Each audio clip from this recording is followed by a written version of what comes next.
जय श्री कृष्णा, राधे राधे। आज हम इंदिरा एकादशी व्रत कथा सुनेंगे। अश्विनी कृष्ण पक्ष की एकादशी इंदिरा एकादशी के नाम से इस संसार में विख्यात है।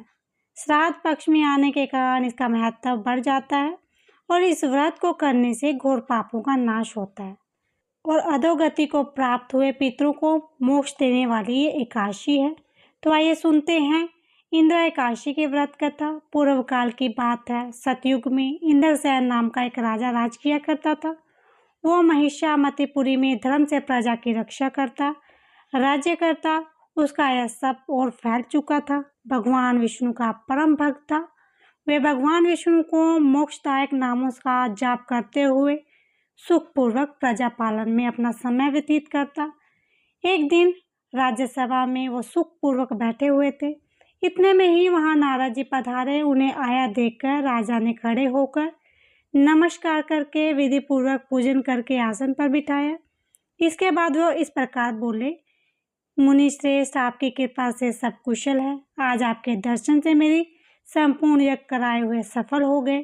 कृपा करके आपके आगमन का उद्देश्य मुझे बतलाइए। नारद जी ने कहा, हे नृप श्रेष्ठ, मैं ब्रह्मलोक में यमलोक गया।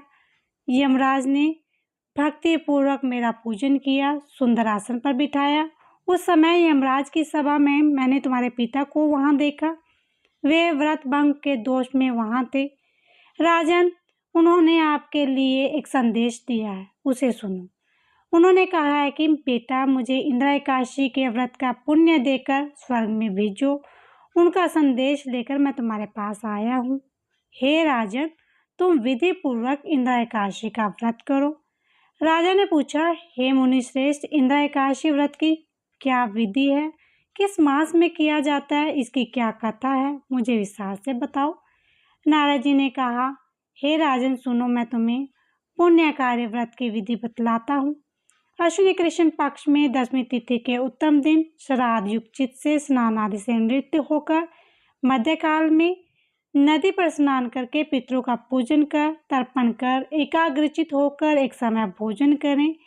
रात्रि में भूमि पर सोएं। रात्रि के अंत में निर्मल प्रभाव होने पर एकादशी के दिन दातुन कर मुंह धोकर फिर से प्रसन्नचित मन से उपवास नियम ग्रहण करें।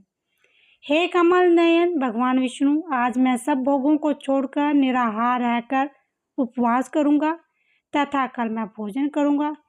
हे पुंडरीकाक्ष, तुम मेरी रक्षा करना। इस प्रकार नियम ग्रहण करने के मध्यांक समय शालिग्राम भगवान की मूर्ति के सामने विधि पूर्वक श्राद्ध करके ब्राह्मणों का पूजन करके भोजन करवाकर दक्षिणा देकर पितरों का श्राद्ध करने के बाद जो अन्न बचता है उसको सूंघ कर गौ को खिलाएं। भगवान का गंध पुष्प से पूजन कर रात्रि में जागरण कर द्वादशी के दिन श्री हरि का पूर्ण पूजन कर ब्राह्मणों को भोजन करवाकर भाई बंधु नाती पोते और परिवार सहित आपसे मौन रहकर भोजन करें। हे राजेंद्र, इस विधि से आलस्य रहित होकर तुम विधि पूर्वक इंदिरा एकादशी का व्रत करोगे। इससे तुम्हारे पिता को स्वर्ग में स्थान प्राप्त होगा। इस प्रकार के मुनि अंतर्ध्यान हो गए। राजा ने मुनि के कहे हुए नियमों के अनुसार परिवार सहित व्रत किया। राजा के व्रत करने पर आकाश से फूलों से वर्षा हुई। इस राजा के पिता गरुड़ पर सवार होकर स्वर्ग को चले गए। राजा इंद्रसेन भी अनंत तक राज्य को भोग कर पुत्र को राज्य प्राप्त करके स्वर्ग को चले गए। इंदिरा एकादशी का व्रत करने और कथा का पाठ करने से मनुष्य सब पापों से छुटकारा पाकर विष्णु लोक में निवास करता है। बोलो विष्णु भगवान की जय। श्री कृष्ण भगवान की जय।